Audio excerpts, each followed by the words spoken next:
tell me. I'm back on the grandma on the Shelly. What's going on? It's your boy Reggie back with another video. Today, y'all see the title of Meezy. Everything's falling apart for PlaqueBoy Max. I don't know why. I think I'm gonna give a sit-down talk and talk about why 365 really ended and why I really left this. You feel me? I think I gotta answer all the questions for y'all. There's that ass. He left Faith. I just cannot talk about, and I know it make it look crazy, and I damn near be hate farming myself by doing that, but it's like, I'll take it on the chin, bro. Because at the end of the day, chat, y'all gotta understand, people are fickle. Like, they'll hate you one moment, they'll love you the next, and hate you again.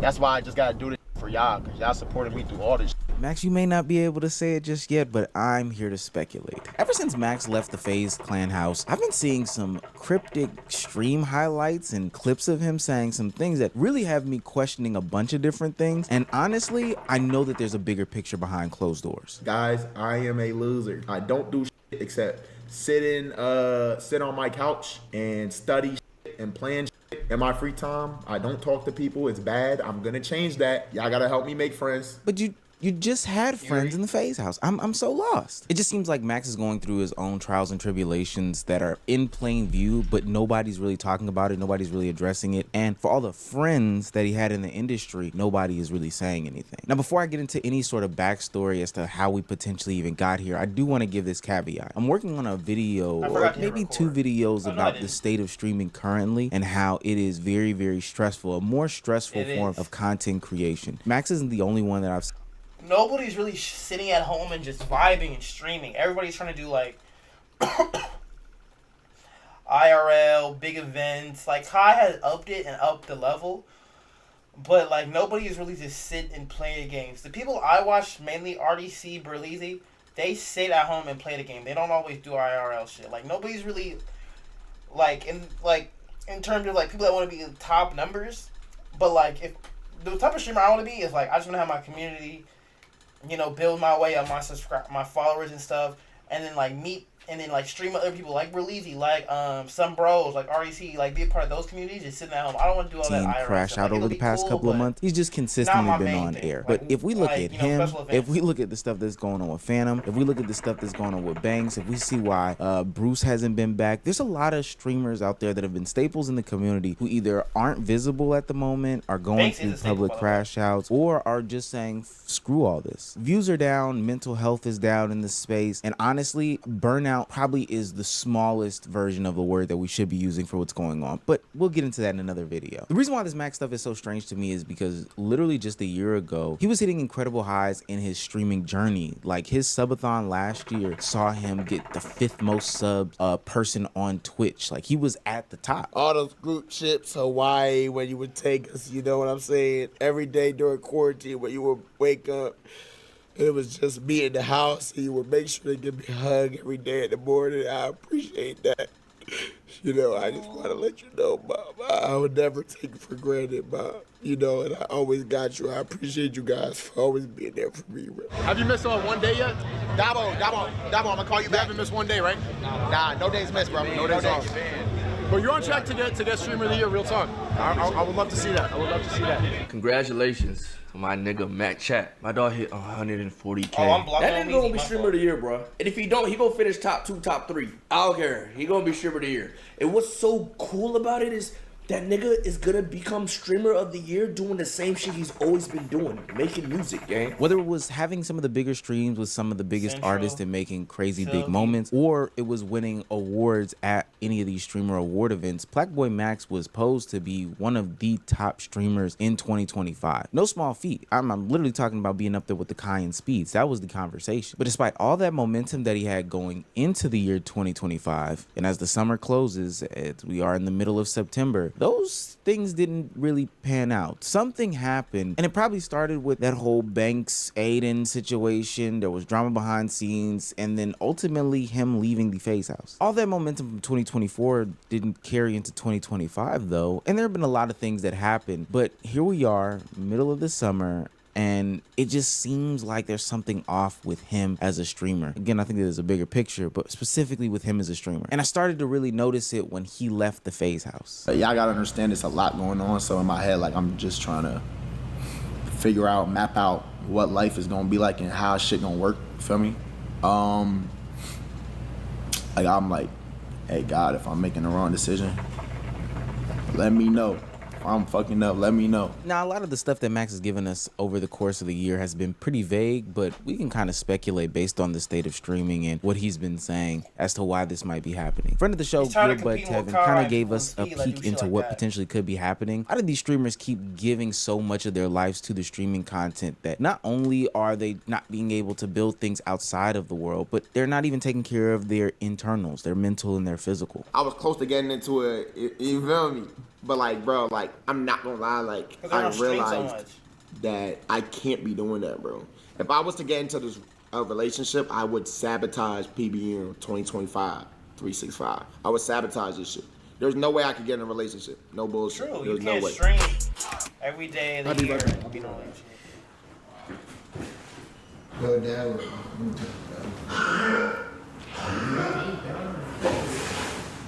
What? Ooh, I can't wait to make that state of stream video so bad. But this isn't sustainable, nor is this healthy for not just PlaqueBoy Max, but anybody. Anybody can't do this level of continuous work and think that they can build things outside of it. You literally can't maintain all of it. I think that's why we're starting to see other streamers take different types of breaks. But for Max, it was crushing him. It was literally getting him and keeping him sicker than what he could have been. And to throw away romantic companionship, women? Nah, that's crazy, gang. Now, since he's cut down on the 365 streaming, he's been able to do some more intentional streams, and it's opened the door for some of the biggest in the game, like Lil Baby or Lil Yachty or Michael Porter Jr. to come on his stream, and it created great content for better or for worse. No, you understand it. Okay, I'm listening. Money down. Yeah. Okay. So you gotta put money down. Wait, explain to me. I'm trying to understand what you're saying. You understand everything else I've been talking about the whole day. Okay, so you saying niggas gotta break bread with the stream for you to rap? Nah, you gonna bust the screen down.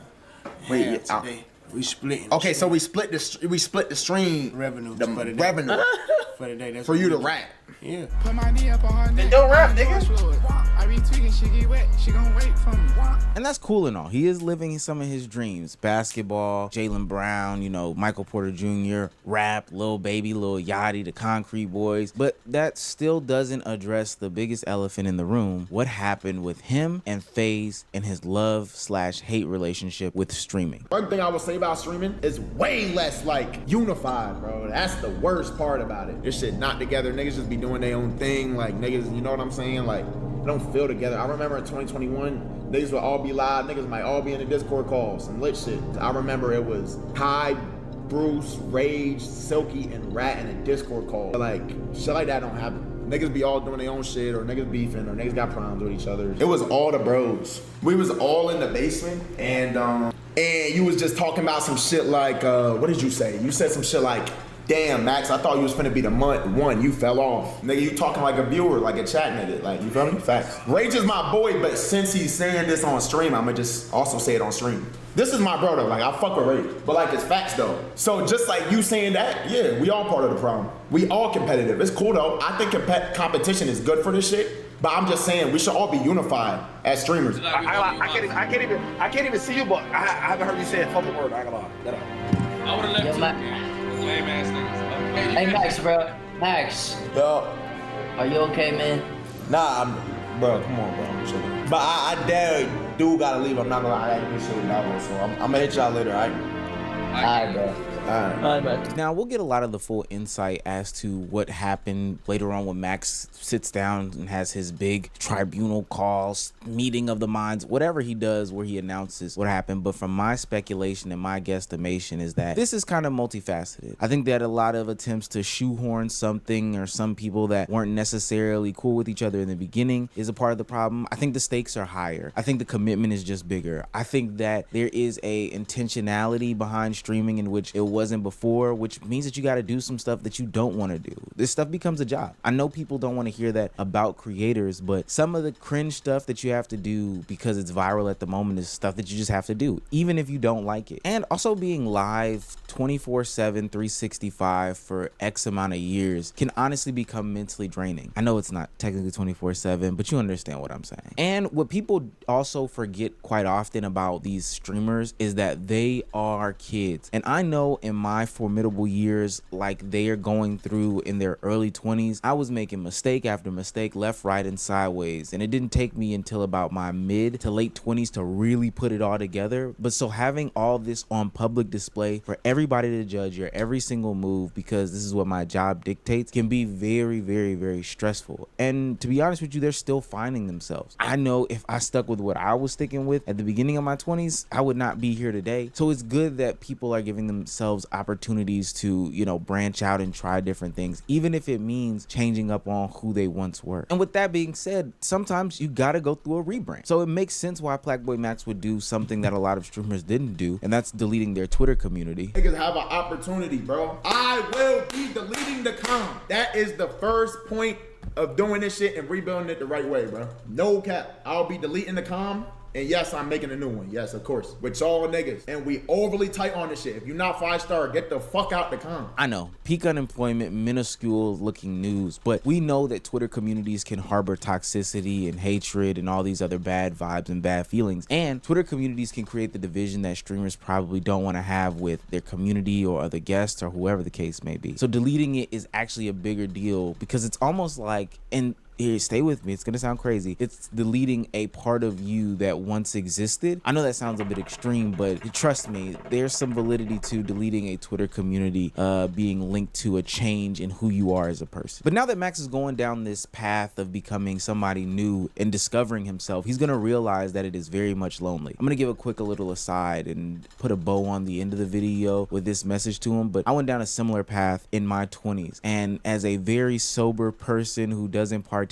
in the normal Atlanta young male stuff, I don't own guns, I don't have tattoos, I don't drink, I don't smoke, I don't go to clubs, I don't participate in the strip club culture or whatever the case may be. It is a different walk of life, and I can understand how you can feel as if you are intentionally alienating yourself and how it can affect your mental health. Max, I've been exactly where you are, trust me. I am a loser. I don't do shit except sit on my couch and study shit and plan shit in my free time. I don't talk to people. It's bad. I'm gonna change that. Y'all gotta help me make friends. I'm gonna just keep it a buck. I came home, bro, I just cried on my couch, bro. Like, and I don't be crying that much. Like, I cried on my couch. I'm like, damn, bro. Like, I don't even have nobody, bro. Who do I have? I push everybody in my life away. I don't talk to my parents. I'm out here in LA. Like, yeah, I got my cousin, but it's like, damn, bro. Like, what am I even doing this for? I could win as much as I want to win. But if I'm not winning with people I care about, do it even matter? Like, you know what I'm saying, bro? Max is going through the same things that a lot of young men at his age go through. I mean, he's 22 for Pete's sake. We got to give him some grace. He's 22? Now, the difference is he has a lot of Max, you got money time, that can bro. solve. Take a break, bro. Take some 3-6 months, a year if you want to. You 22, good back, bit of bro. these problems, but this is still the trials and tribulations that he's gonna have to go through, and that's discovering who he is, truly is, as he steps into manhood. And there's no playbook, and there's also a lot of bad faith actors in the space. It's gonna come with a lot of trying a bunch of different things that just aren't you, getting very lonely, you know, where it might be a night or two where you cry, but ultimately on the other side of it is pure joy and happiness about the man that you've become. And I know I did not mean for this video to get this sentimental about PlaqueBoy Max, but I see a lot of myself, my family members, my friends, just other young men that I know in my life and Max. Like, I've seen that situation, that scenario before. The most beautiful thing about the industry that he's in is that there is always going to be somebody to talk to, especially from the standpoint that you are. While it seems like little people can relate, you'll also be able to find good and valuable friendships along the way. Hey, yo, bro, you know what I want to say, bro? Yeah. Thank you for being my friend, bro.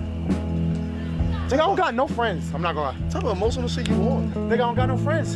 That's not long. This is my first time going. This is actually my first time since I left. Low-key, being on stream with a nigga. That doesn't make music, yeah. So to Max, I say, listen, continue down the journey. It's something that everybody has to go through. Don't live life with any regrets. Keep moving forward. Take every step that you make as a learning lesson more than anything. They're all not going to be perfect, but they're going to be the ones that you make. So you got to stand in them. And most importantly to him and other streamers, don't let your career swallow you whole. No pause, no ayo, none of that stuff. This is an industry that can literally take lives from people. We've seen it in the past. Entertainment is very cruel and fickle, and as much money as you get does not mean that it'll overcome all the mental anguish and health stuff that goes on with it. So take time to breathe and make sure that you are doing things for yourself and what matter to you the most before anything. Damn, Omeezy know how to close the fuck up out of a video. With that being said, y'all like, subscribe, share, watch anything else on my channel, Red Shot It. Peace.